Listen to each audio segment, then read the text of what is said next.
your town. Just please. Give that. Yeah, stop all departures.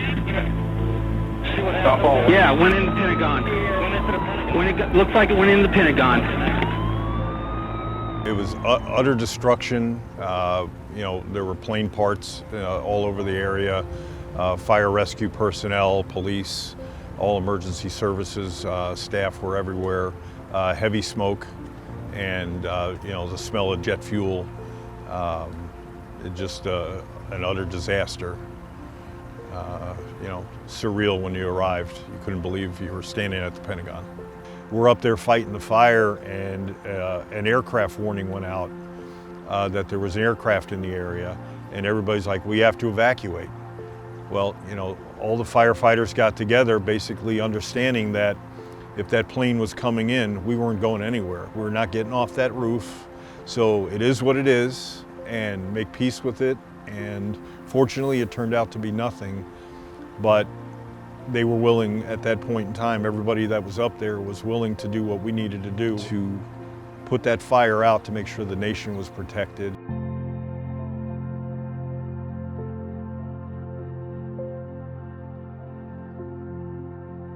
So our crew went in to join other members that were below ground, and we went down several levels, and I distinctly remember the sound of everything above us sounding like it was coming down.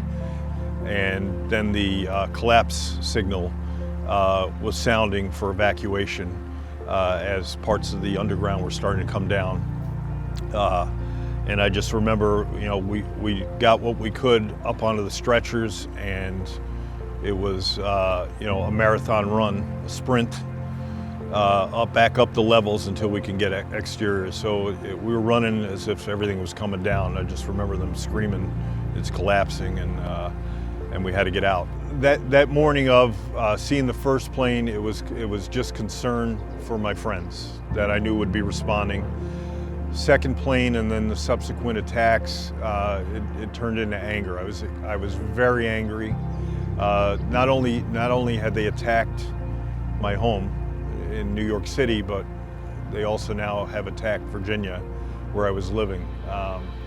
And they attacked my friends and family. And I was angry, I was upset, beyond, I just have to say thank you to all those that came to my assistance as I was struggling with how do I come out of this and join the fight. And one of the things I remember from heading out, we had all of our gear on, and we're marching out with our gear, and all the people that were on the West Side Highway with signs, it was pretty amazing seeing them all out there. And that day, the firefighting was probably the easiest part. I think the toughest part was the emotional impact. I think at the time, not really, sorry, take a minute. So it was clear after I returned from operations in the city after 9/11 that I needed to return to emergency management.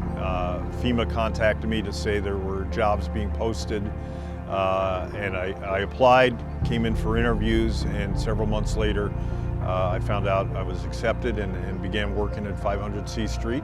This is the first time since 2001 that I've physically been at the memorial outside where I was stationed with the rest of my team. I mean, it's amazing what they did here with this site, what they did with the repairs here, and knowing that they're paying their respects to all those on the plane, also those on the ground, and those that we lost since then. They've done an incredible job here representing, and I'm sorry it took so long. It took 20 years to come back, but wow.